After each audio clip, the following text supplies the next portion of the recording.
Ассаламу алейкум, құрметті көрермендер. Сіздермен бірге ауыл әлемі арнасы. Кешкі уақыт, сиырлар келіп жатыр, сауатын сиырлар.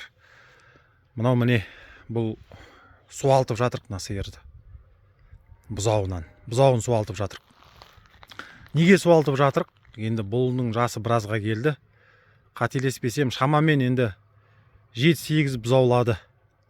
Ондай кәрі емес. Но бірақ бұзауын суалтып, оңалтып күйін жақсартқымыз келіп тұр. Себебі мүмкін қыста сатып жіберерміз, әлде болмаса соғым болар деген мақсатта бұзауын суалтып жатырмыз. Енді бұның қарасаңыздар, күйі бір ондай жақсы емес. Себебі неге күйі жақсы емес? Бұл қашақ болып жүр. Неше күннен бері, неше айдан бері қашақ деген нәрсені мүмкін білетін шығарсыздар. Кейбір білмейтін адамдарға қашақ деген сөз бірнеше рет қаша береді, бірақ буаз болмайды.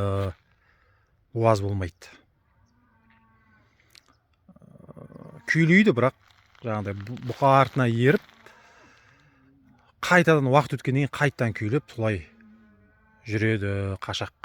Енді қашақ деген сөз, енді бұл ғылымда мүмкін бір жатырдың қабынуы, бір жатырдың ауруы шығар деген ойдамын. Нақты бір оның белгілерін білмейміз. Оны маман иелері білетін шығар. Бірақ бұны қазақ бізде қашақ деп айтады. Енді күйін қарасаңыздар, бұны суалту керек міндетті түрде. Айтпесе суалтпасаңыз, бұл қысқа осы күймен түссе, жағдай өте ауыр болуы мүмкін. Сондықтан да сіздер міндетті түрде кеңестеріңізді айтыңыздар, осы қашаққа не істейді, емі қандай дәрілер беріледі деген сияқты. Енді ветеринарға жүгінген жоқпыз әлі. Бірақ енді ең бір шешімі суалту керек болды бұзауын. Бұл сиыр өте тентек сиыр. Басқа негізі жергілікті біздің сиырдан емес, үйдің. Бұл басқа ауылдан келген сиыр. Сондықтан да бұл өте тентек, тебеді, сүзу да мүмкін егер бұзауын жақындаған кезде. Сондықтан да құтылғанымыз да жақсы енді осындай сиырлардан, тентек сиырлардан. Күйінді нашарлау. Сосын айта кететін нәрсе, қайта қаша берген сиыр, қашақ сиырлар, олар жүде етке шықпайды. Олардың күйі оңалмайды, себебі ішіне бұзау бітпегеннен кейін оңалуы қиындау.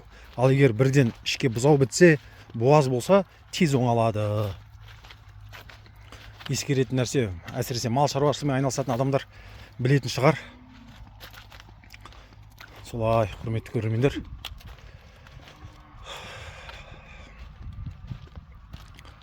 Сиырлар келіп жатыр. Мынау голубка деген сиыр, қашар, құнажын қашар ғой. Мына осындай шолақ құйрық өте қатты көзге тиеді екен. Әсіресе сау отқан кезде мынау деген битке деген көзге мықты, қауіпті, өте қауіпті мынау. Көріп тұрсаңыздар, мына шолақ мынау деген. Өздері сөйтіп, көбінесе осындай көктер осылай болады екен, байқауымша. Шолақ құйрық. Бұзау күнінен. Өзінің жаратылысы. Жуас жақсы сиырлар. Өзіміздің жергілікті келе жатқан сиырлардың төлдері ғой. Сондықтан да бұлар жақсы болып келеді, андай. Басқа жақтан сиырда мына қарасаңыздар, өте тентек, көрсеңіздер, көздері аларып бірден шыға келеді. Бұларды енді жайлап кіргізу керек. Сосын андай су дайындап қоямыз астауға. Келу үшін осылай. Кейбір сиырлар келмейді, су дайындап қойғаннан кейін суға ола кіреді бұлар. Ал міне кіреді қазір су, астауында су тұр.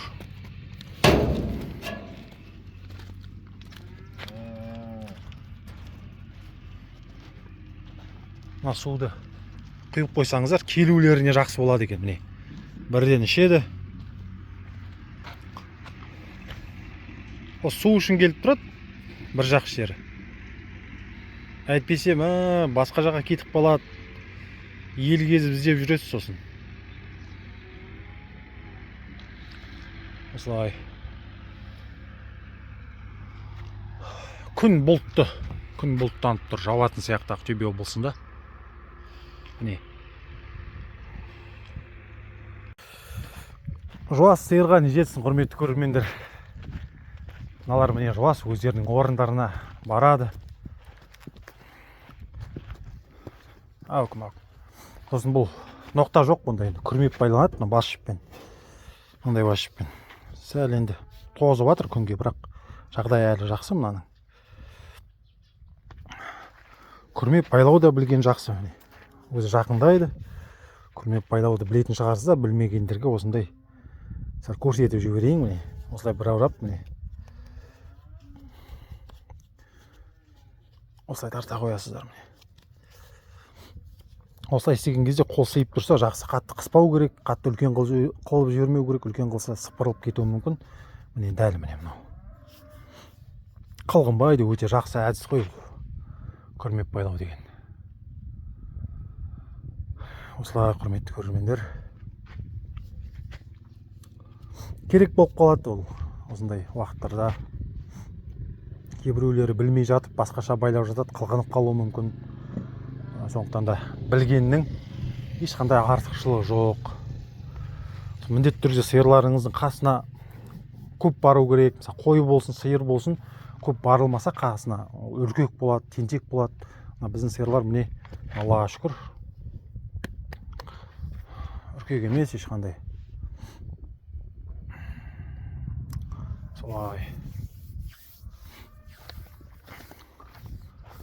Ал енді міне келесі сиырлар да келіп тұр. Жаңа айтқандай, суға бола келеді олар. Бұзауына, сосын суға.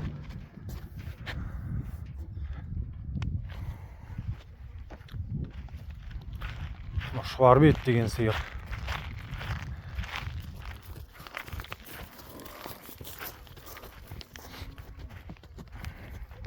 Бұлар да не суға барып, бірінші суды ішіп алады.